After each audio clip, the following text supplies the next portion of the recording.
Uh, okay, everybody, welcome.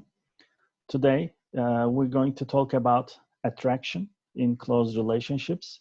There are some specific parameters which are involved in determining attraction towards uh, partners or romantic partners. So today's topic will involve these specific parameters. Before all, let's consider some fundamentals, some basic issues in the problem of attraction in close relationships. First of all, we are attracted to others whose presence reward us. This is a very old theory, actually. It's called the exchange theory. The rewards and costs associated with the relationships determine our interactions with other people. This is also true for attraction. So, what are these rewards? Some of these rewards are or have direct influences, some have indirect influences. Direct influences or direct rewards can be considered as any physical or social interaction or contact which makes us feel positive emotions. These rewards might include kisses, smiles, verbal or facial expressive approvals, advice from our partners, their touch, their beauty. These are all pleasurable sensory and social stimulation sources, so they are rewarding experiences for us which trigger attraction. There are also some indirect influences. These indirect influences can be anything. One example is the so-called name letter effect. Perhaps you would remember name letter effect from social psychology courses. Name letter effect can be defined as follows. Uh, our names are composed of certain letters in the alphabet. And since we are familiarized with these letters, since we hear our names a lot since childhood, since we write our names a lot, we are exposed to the letters of our names more than the letters of the other letters in the alphabet. So remember Zion's, his research showed that mere exposure is sufficient for developing positive attitudes. So according to Began, our name letters are exposed more than other letters in the alphabet, and we develop positive evaluations to our name letters. So we like, in close relationships, we like people whose names resemble ours. So presence of others that we are attracted to is a source of self-esteem. Why do I say so? Because we like our name letters, because they are part of our extended selves, and if we like the letters as extension of ourselves just because they belong to us, so it means we evaluate ourselves, our extended self, positively. And if other people's names resemble our own names, it means that we evaluate their names positively as we evaluate our own names, having the same letters. And if our own names is a source of self-esteem, positive evaluation for ourselves, then other people can also become indirectly a source of self-esteem for ourselves. So this is an important, subtle issue in close relationships.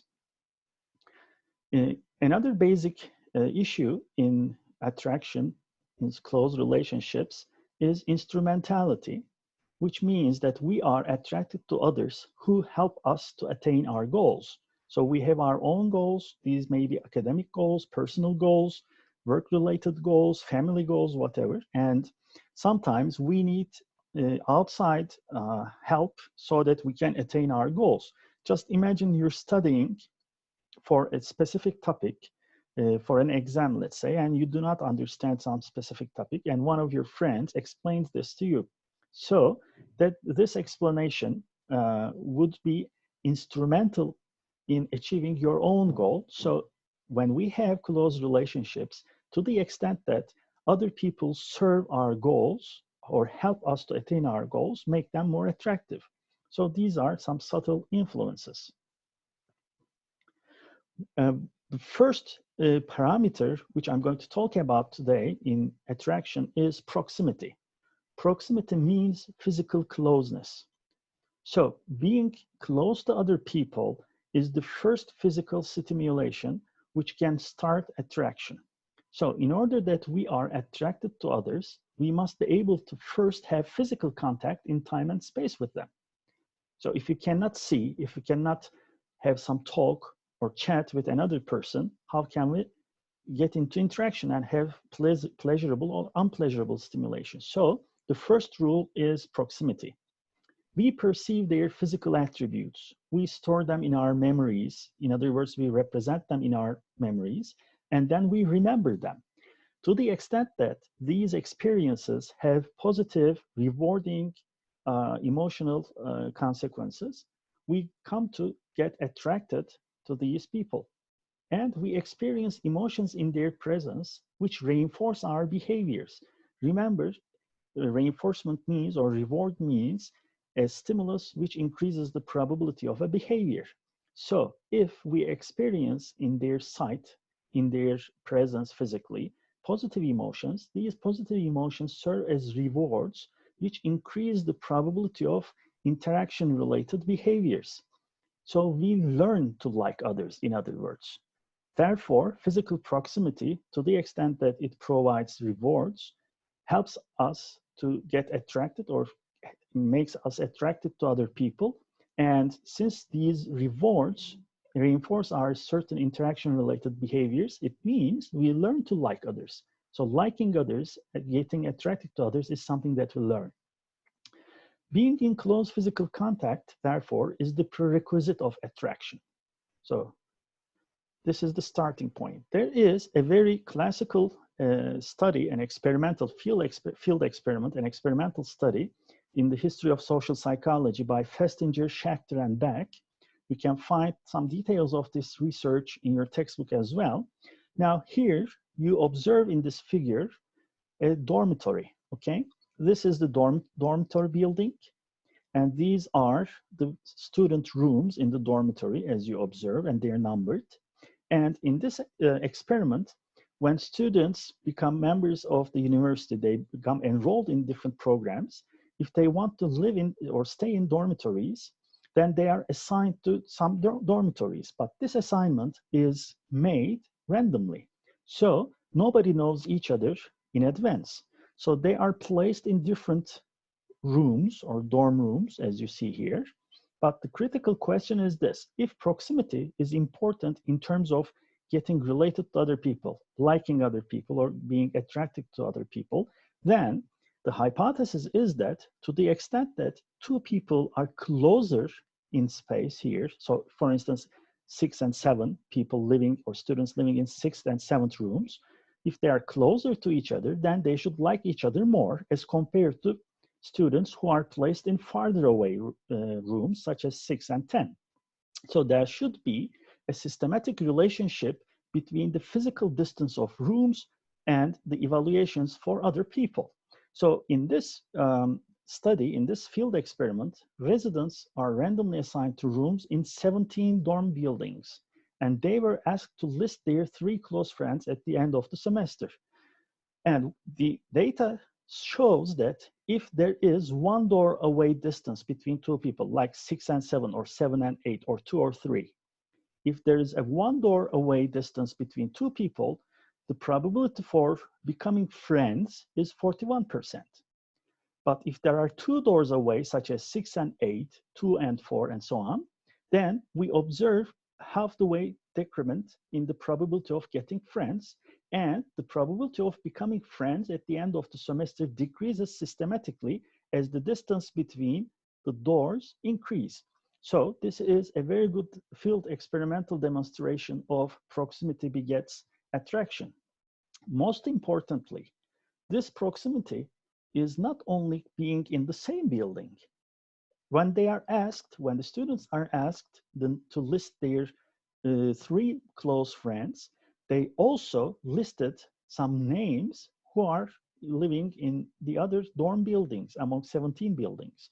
And the closer the other building, the higher the name listing. So proximity is a very strong influence on our liking, as this experiment reveals.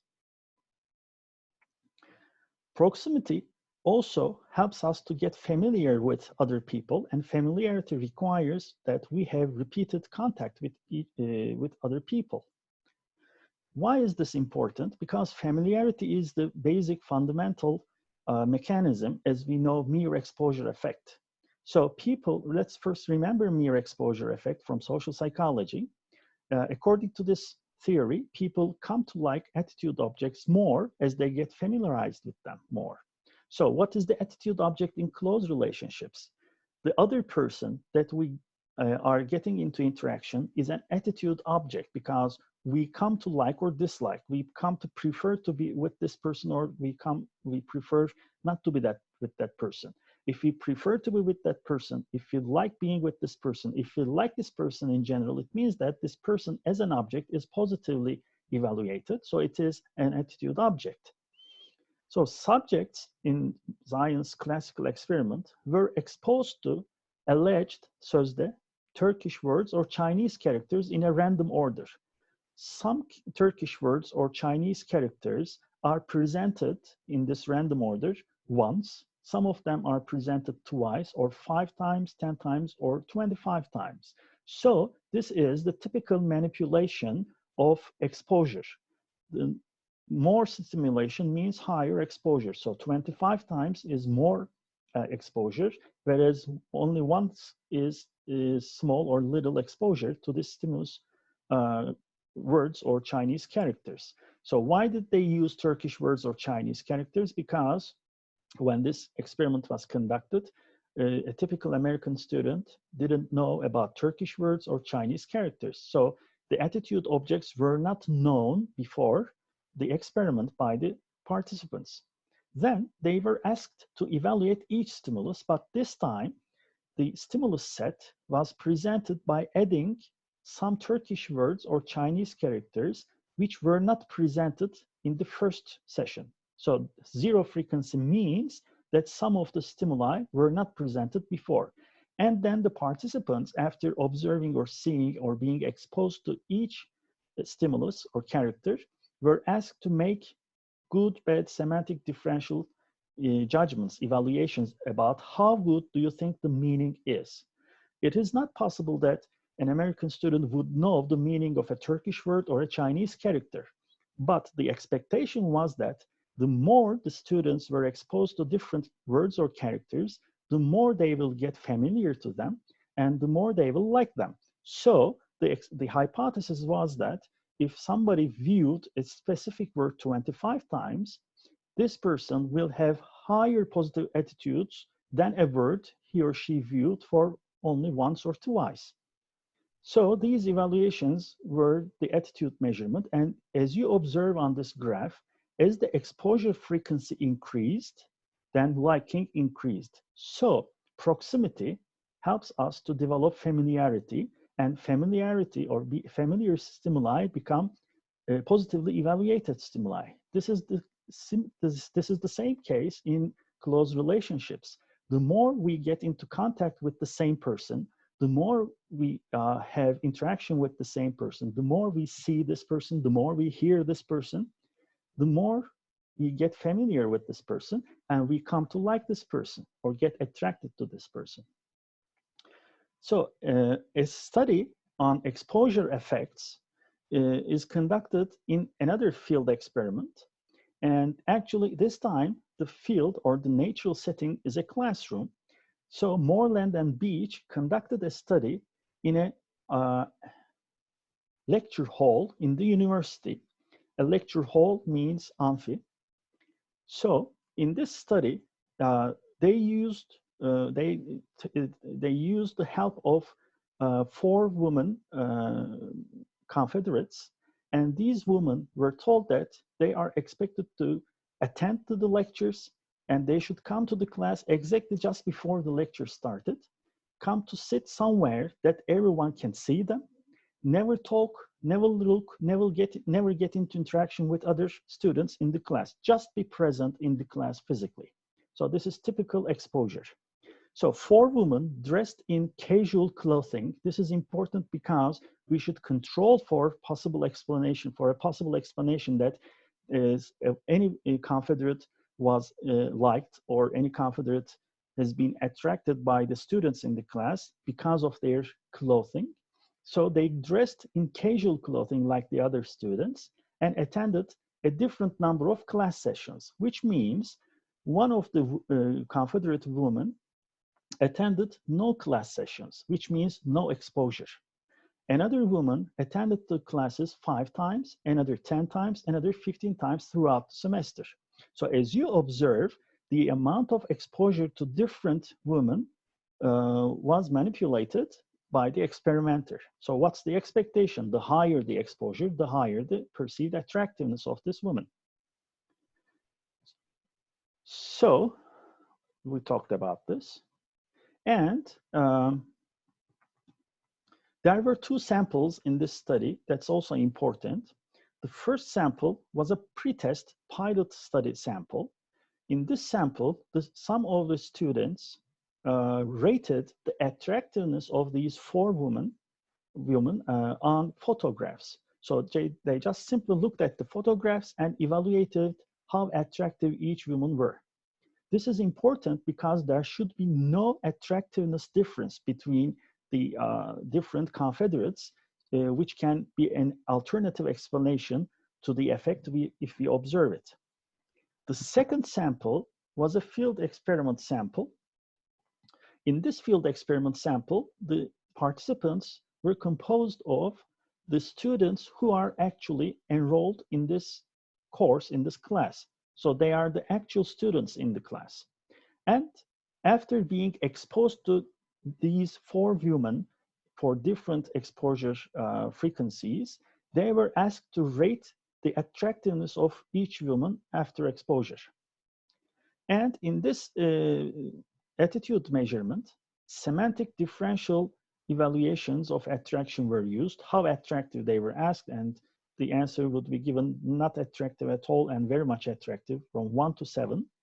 And probability for interaction was also measured. So how likely that you're going to work with this woman in the future. So the students estimated their probability for attraction.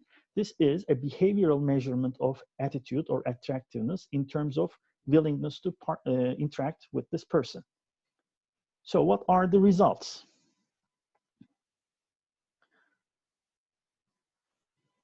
Now, in this table, you observe the original findings in the pre-testing sample. So this is the pilot sample. The students looked at the photographs of the women and rated their attractiveness.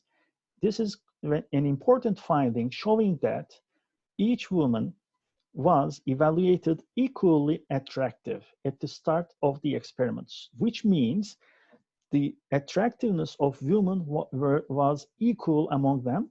So this cannot be an alternative explanation to the final liking in the field experiment sample. And as you observe, each woman were equally evaluated for future interaction. Whether the students would like to become friends with them, it's equal. Whether they would enjoy their time with them, it's equal. Whether they would work together, it's equal. These are probabilities as you observe. So this is 38%, this is 42%, and the difference is negligible. It's not important. In other words, it's not statistically significant. As you see, no observations, no statistics are significant here. It means all women are equivalent in terms of attractiveness at the start of this experiment. But at the end of the semester, when the field experiment sample, the actual students in the course, enrolled in the course, made their evaluations, then we observe a statistically significant effect, meaning there are differences among women in terms of attractiveness, and these differences cannot be attributed to chance. It's not by chance. So what's the reason? What's the cause of this attractiveness? As you observe here, the woman who has never been seen by the students in the class with no exposure definition was not that much attracted. But as you observe, as the number of exposure frequencies increase, attractiveness values also increase. So it means that higher exposure causes attraction. And as you also observe, the other effects are also statistically significant. So if students did not saw a woman at all throughout the semester, probability for becoming friends is evaluated by 41% by the students in the class, whereas if a woman has been seen 15 times throughout the semester, the probability raises up to 60%. Whether they would enjoy time together with this woman also increases from 36% to 54% as exposure increases. And finally, would you like to work together with this woman? The answer is 32% for 0 exposure, whereas it raises up to 44% for 15 exposures. So all these effects are significant, showing us that physical proximity and getting familiar with stimulus objects or people, other people, increases their attractiveness. So you observe higher exposure results in higher attraction. Now, up to this point, I mentioned the positives, the positive qualities of proximity. So advantages of proximity. Clearly, it starts attraction. But there is downside of proximity as well. So the disadvantages of proximity. So what are they? One medium, social medium, is the online or social media that we use. We get into contact with other people. We are exposed to other people in social media as well, on internet. But online proximity is a little bit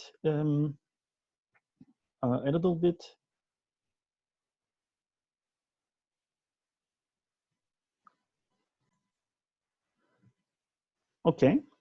The online proximity is a little bit deceptive. It's tricky because on social media platforms, people mispresent themselves such that men present themselves in their photos or write their self-descriptions as if they are taller and richer than they actually are, as compared to women who present themselves as lighter and younger than they actually are. So the true information about the self, the physical characteristics or some social characteristics, are concealed, hidden in online proximity. Now, if an attraction would take place by looking at these deceptive characteristics, then attraction to misrepresented online partners might decrease as they come to know these people actually. So when we really meet them, when we see that they are not that tall, they are not that light, they are not that young or rich, then we may lose our interest in these people. Another problem with proximity can be put as this saying, puts it, out of sight, out of mind. Actually, proximity is very important in maintaining relationships, but there are times that partners or couples need to get separated from each other than divorce. For instance, some people might go to work or find jobs in other cities, and partners can be separated because of a necessity to live in different cities. And the downside is that the people might start dating with other people when their partners are away. And also, especially some relationship dissolution is observed, breaking up of dating relationships or marriages is observed when men go to the military service. And returning home can become a threat to the partner's autonomy. So when one of the partners find the opportunity to live alone, this person develops an adaptation and gains some autonomy in choosing his or her own behaviors and setting his or her own goals in his or her own personal space. So when there is separation, this autonomy develops a lot, and in returning home, the presence of the partner in this personalized space with increased autonomy can be perceived as a blockage of personal autonomy. So when returning home, partners need to redefine their roles so that they can adapt to their relationship being together again. And they also have to confront the conflicts that they did not experience while they were separated. So this is actually, perhaps in our social isolation process in coronavirus pandemics, is a little bit similar with this. In our daily routines, we are going to school for education, we go to work to fulfill our job requirements, but just because we are at home together with our families or partners or friends, we are experiencing long durations together with these people that we did not have before. So actually, in a typical day, when you come home, it might be 7 o'clock or let's say 6 o'clock, and you have only 4 or 5 hours or perhaps 6 hours to spend together with your partners or your friends. But since we are socially isolated in this pandemic, so we have to always stay at home, and the duration for exposure to our friends or family members or partners or our the people with whom we are close relationship, then the problem is we are spending even 3 times more than we spent previously. So we have to confront some conflicts that we did not experience in the past. So this is a challenge for relationships because of our autonomy needs. We might feel we are being blocked by other people, that our personal space is violated for long durations at home.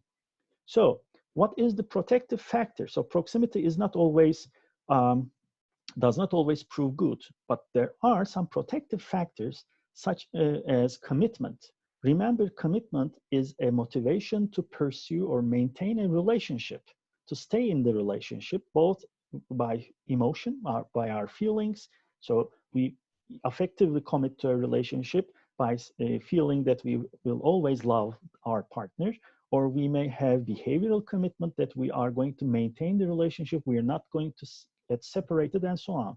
So if the commitment level is high, it can increase missing the other person, and if missing can increase effort for maintaining the relationship, then this relationship can be maintained in returning home. So commitment or committed partners are less likely to have problems when there is a reunion following separation.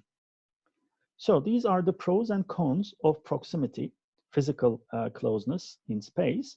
So we obviously it is observed that proximity begets attraction.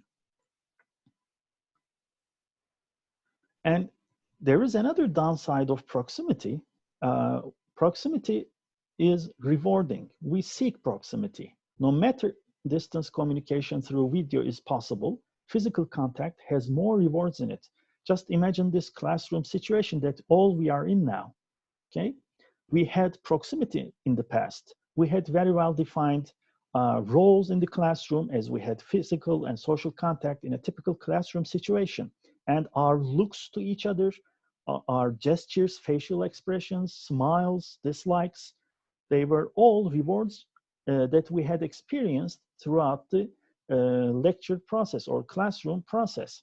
So now we are in distance education. You see me, I can't see you. So partially we are deprived of, mahrum kaldık, partially we are deprived of some rewards which we were not aware of.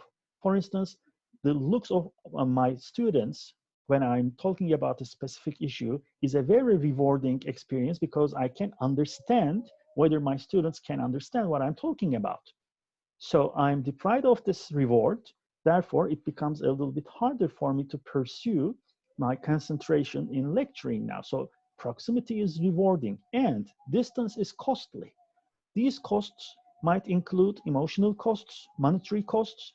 So just imagine a couple who has to maintain a relationship from a distance. So they had to transport from one state to the other. So it takes time, it's effortful. So anything which is effortful can become a punishing experience. This is not punishing like having electric shocks, of course, but when we spend effort, this effort can create some frustration, and this frustration can be perceived as or experienced as punishment. So transportation is one issue. Another issue is that when couples are separated in long distance, living in long distance cities, they have to spare time and money for distance calls as well. So these are the costs of a distant relationship. But although when people get into contact through chatting and chat more in time, when they are in close physical contact. And to the extent that chatting more increases liking each other more accordingly, constant interaction can result in monotony. This is another downside of proximity. So this monotony is a problem in any relationship. Monotony means that becoming very much familiar with the other person and lose some stimuli associated with this person can become less and less rewarding in time. So this is a challenge to commitment to any relationship. Okay, now having finished proximity as an important parameter in determining attraction to other people, now let's move on to physical attractiveness. Physical attractiveness, as we all know it, of course, it's the beauty of the person. One important factor in physical attractiveness is our stereotypes. What is beautiful is good is a typical stereotypical stereotypical belief. So remember, stereotypes are schemas about people, and these schemas might contain positive evaluations or negative evaluations. And once we observe a person, we quickly categorize this person in a stereotype. And beautiful people or attractive people quickly trigger our stereotypes about beauty. And these stereotypes involve positive evaluations. So a classical study by Diane, Burscheid, and Wolster examined this issue of what is beautiful is good effect. It's the name of the article as you observe it. And okay, before that, and you observe the results of this study. So participants in this study were exposed to attractive and unattractive stimuli people, okay? So there were unattractive stimuli people. So I don't want to use this term. It is kind of a discriminatory word, but to get you understand, so there were some ugly faces, average faces, and beautiful faces in lay people's speech, but there were unattractive, average, and attractive stimuli people. So the participants were exposed to these different photographs. And then they were asked to make some evaluations about these people whom they didn't know at all. They just see their faces, okay? So as you observe, social desirability of the stimulus person's personality is very high as compared to low for attractive versus unattractive stimuli people. So as the person becomes more attractive, this person is judged to have more socially desirable personality characteristics. So this is a stereotype. Look at the occupational status of the stimulus person. Now, these people, these participants, were asked about what kind of jobs they might have been doing.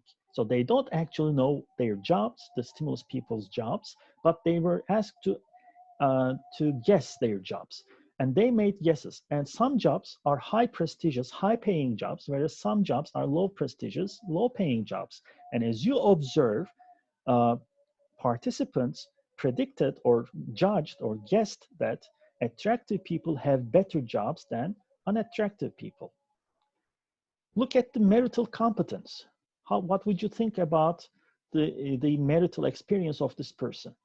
And as you see, if the person is attractive, participants believe that these people would have good marriages, whereas if they were unattractive, the stimulus person was unattractive, then they thought that their marriage is not that good. And look at parental competence. What kind of a parent would this person be? Will this person be a good parent or a bad parent? And the answer is obviously positive for average stimulus person here. This is the only deviation, but on the average, parental judgments perhaps seems to be less influenced by attractiveness. And now again, look at social and professional happiness. What do you think about the general happiness of this person in social life and in his or her work? Okay, look, the participants believed again that attractive stimulus person to be more happy in his or her life. Total happiness of the stimulus person, again, somewhat higher for attractive stimulus person as compared to unattractive stimulus person. and what is the probability that this person will get married. Again, attractive people were judged to get married more likely than the unattractive people. So these are very different evaluative criteria. And as you observe, different social and personal competencies are perceived to be more positive for attractive people. So if somebody is attractive, what is beautiful, then this person should have good qualities. So what is beautiful is good stereotype is empirically observed in the study. And actually, there are other research which show that attractive people earn more, they make more money, their salaries are higher, at least in the United States. And when someone is to get a promotion, attractive people receive the promotion more than other people. What about the school settings, education settings? It's all the same. Attractive teachers receive higher evaluations from students. So you should perhaps consider this next time while making evaluations about your teachers. And students attend to classes more when they perceive their teachers to be more attractive. So these are very important findings showing that simple physical attractiveness can change all evaluations about these target people. So what is pretty then? What is beautiful? What's the definition of beautiful? This is not a matter of taste, actually. There is a matter of taste in this issue. There are cultural influences in the definition of what is beautiful or what is not, but there are some universals as well. How do we know this? Even newborn infants gaze attractive faces more than unattractive faces, and the attractiveness of these faces are determined with adult ratings. So what we like as adults in the facial beauty of other people is also liked by infants. Why are these kinds of research important? Because attractiveness has an inborn definition. How do we know it? Babies are not yet influenced by social definitions of beauty. So they're simply born, they are tabula rasa, they don't know what is the definition of attractiveness in their own culture. So if they prefer certain faces and look at these faces more than other faces, it means that they have an inborn tendency to like certain stimuli. So this means that attractive faces as judged by adults are also attractive for infants. So we are born with a universal definition of what attractiveness is or what beauty is. And there are gender differences, of course, for men and women in judging the beauty of the faces or judging the beauty or attractiveness of men and women for opposite sex. And women's faces are more attractive if they have larger eyes, small nose and chin, and full lips. Okay, so you can imagine it. So this is man's preference. As for women's preference, for men's faces, men's are perceived to be more attractive if they have strong jaws, çene kemiği, broad foreheads, geniş alın, and women find manly features, manly, this is socially defined, more attractive, especially in their menstrual period. And they come to get attracted also to youthful, boyish faces, more attractive in the rest of the month. So depending on the reproductive capacity of women, their attractiveness judgments do change, okay? Another parameter in physical attractiveness is facial symmetry. So facial symmetry means that the two halves of your face are mirror images to themselves, and symmetrical, there are slight differences for the left and right parts of your face, but some faces, the left and right parts of some people's faces are more symmetrical, more mirror imaging, they have more mirror imaging contours. So this facial symmetry study shows these effects.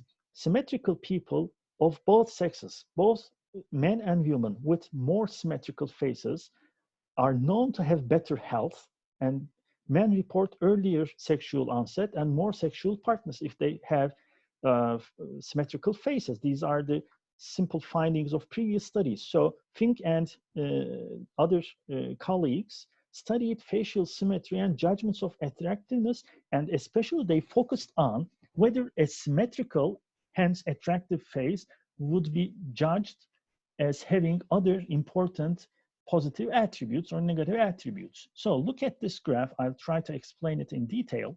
Here, there are some qualities, personal qualities, being attractive, healthy, sociable, intelligent, lively, self-confident, balanced, and one negative quality or attribute, which is being anxious. Now, these are some qualities that the participants were asked to evaluate by simply looking at the faces. Again, let me remind you that people just see photographs. They do not know these people exactly. Actually, some of these photographs are produced artificially in face creation programs, so they do not exist at all. So participants do not know these people. They simply look at their face photographs, okay? So what do we observe here? Look at the first black bar. It means general attractiveness. If facial asymmetry is low, meaning if there is symmetrical appearance of the face. Now, as you see, symmetrical faces are perceived as more attractive than asymmetrical faces. There's a huge difference between the two. And as you observe, for health, for sociability, intelligence, livelihood, self-confidence, and balance, as you observe, all these bars are higher than these bars in corresponding attributes. So symmetrical faces, for symmetrical faces, people were judged to be more healthy, more sociable, more intelligent, more lively, more self-confident, more balanced, but less anxious, okay, as compared to more anxious for high asymmetric faces. So symmetry as part of attractiveness, again, as we observe, influences our social judgments. So once we decide a person, once we categorize a person as attractive in terms of symmetry on the face and in terms of some inborn definitions of what is beauty, then as soon as we categorize people as attractive, as beautiful, then we attribute positive qualities to the people. Now, this is very important because simple beauty as the starting point of a relationship can mislead us for judging some personal or social qualities of the people at the very start of a new romantic or friendship relationship. So we should be perhaps thoughtful about such subtle, gözlenmeyen, altta kalan, some subtle influences on our preferences for choosing partners. Okay, let me stop here. Then we can go on